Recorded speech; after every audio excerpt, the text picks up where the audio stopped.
We don't have a voice and a hearing. Paid protesters are allowed to take the spaces of mothers and fathers that have been harmed by school closings. Taxpayers come from all over the United States, but we don't have the right to go to a Senate hearing to let a privatizer take over public education. Nobody talks to the people in our community. You express your opinions about our community, but nobody talks to us about what should happen to our schools. We are afraid of equity. It's an act of cowardice to run towards privatization and to run away from equity. We are as far away from Brown v. Board as we were in 1957. We deserve the right to have a say-so in what happens to our children. We just found out moments ago that Betsy DeVos was selected as Secretary of Education. An advocate of school choice, she's often called an architect of Michigan's school system. Never having been a teacher, she never attended or sent her children to public school. Set to have her confirmation hearing before a Senate committee next week. The showdown on Capitol Hill at this hour. It is hard to imagine a candidate less qualified. She'll be an excellent education secretary because she cares about children. Without that one more vote, DeVos is headed for a tie. If just one more opposes, her confirmation will fail.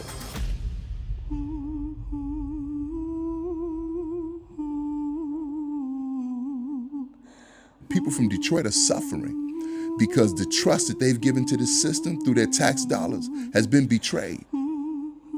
Detroit, we used to have 1.3 million people. Detroit is a city now of about 775,000 people. 80% of the charter schools in Michigan are for-profit charter schools. 50% of the charter schools that have been advocated for, funded by Betsy DeVos, are amongst the worst schools in the United States. We have some of the most corrupt charter school operators in the country.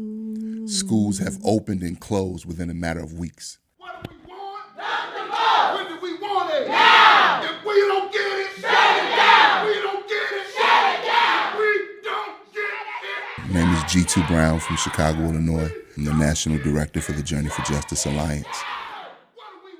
Journey for Justice is a national network of over 40 grassroots community-based organizations in 24 cities. When do we want it? Now! When do we want it? Now! When do we want it? Dedicated to community-driven school improvement and fighting for education equity in the United States. If we don't get it, shut it down! I support accountability. Equal accountability for all schools that receive federal funding. I support accountability. Okay, is that a yes or a no? I support accountability. Do you not want to answer my question? I support accountability. Okay, let me ask you this. I think all schools that receive taxpayer funding should be equally accountable. Do you agree with me or not? Well, they don't. They're not today. But I think they should. Do you agree with me or not? Well, no, because... You don't agree with me. Let me move to my next question. My name is Helen Moore. I'm an activist for our children, especially in Detroit, but all over the place. I've been working with children since I was 13 years old. I raised a lot of children, probably thousands that are really making a mark in this world. And what we need to do is think about all the children. I believe that when we do that and show them that we care about them and they know it, that's what they need, a lot of love and a lot of attention. That's what we've been doing over the years, many of our people. So everybody at this table has been an activist. We've all been involved. We all are in the same circle. We have researchers. We have folks with doctorate degrees. I have a law degree. We have parents that have children in the public schools, and we're all working together to try to make things better for our schools. But the interference comes in when people like Betsy DeVos with all this money, instead of getting out of our way, go create your own schools. If you love education so much, you got enough money. Do your own thing and get the hell out of our children's lives. We know how to educate them. They've been misused and done everything to. So we're going to DC tonight and we're going to tell the nation that our children are brilliant, our children are smart, and they need the best education they can get. And as the children's chant goes, no education, no life. We are afraid of equity. It's an act of cowardice to run towards privatization and to run away from equity. We are as far away from Brown v. Board as we were in 1957. We deserve the right to have a say-so in what happens to our children. take it personal, the inequities that exist in this school system, and how we have a help committee. None of them have talked to the parents in Detroit. Did you know that in Detroit there was an improving education system? There were 4 straight years of test score improvement, and then they invented an education crisis. And the first thing they took was the right of those parents to vote for their elected school board. How many of you in this room can vote for your school board? Raise your hand. How many of you in this room can vote for your school board? The first thing they do is snatch away our right to vote. Then they say, we're going to change who manages the building. We're not going to deal with the questions of inequity.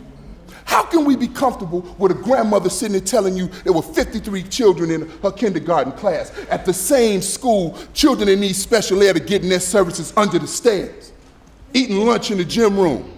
Shame on this country. Shame on us. We are guilty of inertia. And so what we have to do is get arrested. We have to do hunger strikes. I was one of those hunger strikers that had to save Diet High School. On the 25th day of our hunger strike, Mayor Rahm Emanuel went to Lincoln Elementary, gave them a $21 million annex, an already wealthy school. To hell with those black children in Washington Park. This ain't no race card. We afraid of race. We afraid of it.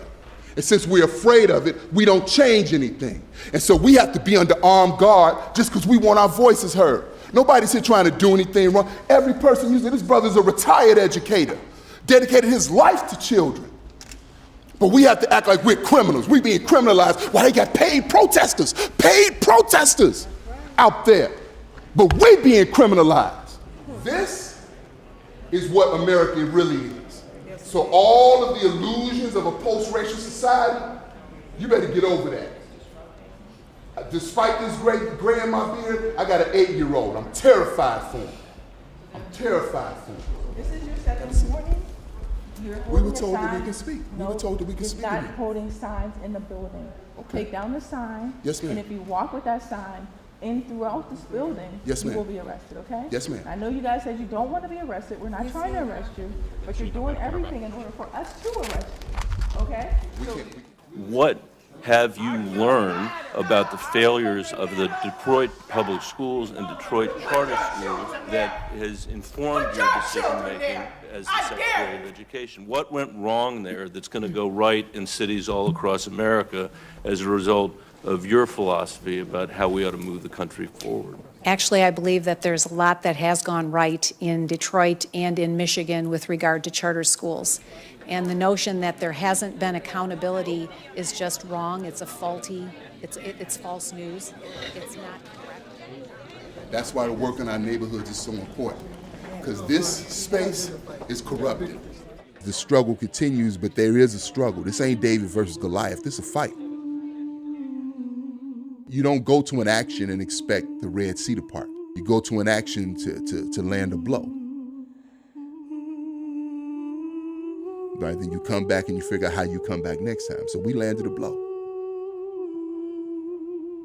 We are believers. And so we have to spread that gospel around the country. I have a son. I can't look my son in the eye and know that he has no power, that he don't have the right to control what happens in his neighborhood. So my son sees a man that is not far from perfect, but does his best to make sure that we have self-determination.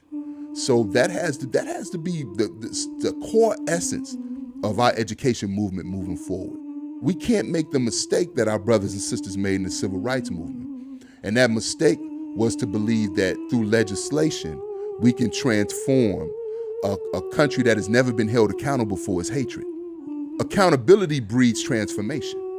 There has to be a will for transformation. So for white America that does not believe in that, they have to become warriors against racism in their own communities, right? If not, then we will always deal with this. We will always put a Band-Aid over a bullet wound instead of dealing with the core issue. So the fight today is a fight for justice, but like I said, a fight that must be grounded in self-determination. And the nomination is confirmed. Never before has a vice president been called upon to cast a tie-breaking vote for a cabinet nominee. When I cast my first vote in the United States Senate, though, I wasn't just voting for you. Having seen your devotion to improving the quality of education for some of our most vulnerable children across the nation for so many years, I was also casting a vote for America's children. And I can tell you, my vote... No education, no life for black people. It's the truth. Think about it. Letting them know that we don't like her appointment and we know what she's about, that's great. But if we can get to the masses and let them know that what we're doing is for the benefit of all children, white, black, Latinos, Native Americans, if we can let them know that we're not fighting them, we want to make sure that everybody's on the same page. When they learn our history and we learn theirs, we're going to all find out that we're great and our children are great. So that's what we're looking for, a new day. So you can't stop us. There's always going to be somebody there that's going to keep the struggle continuing. Until our children are free and get the education they deserve, we will never stop.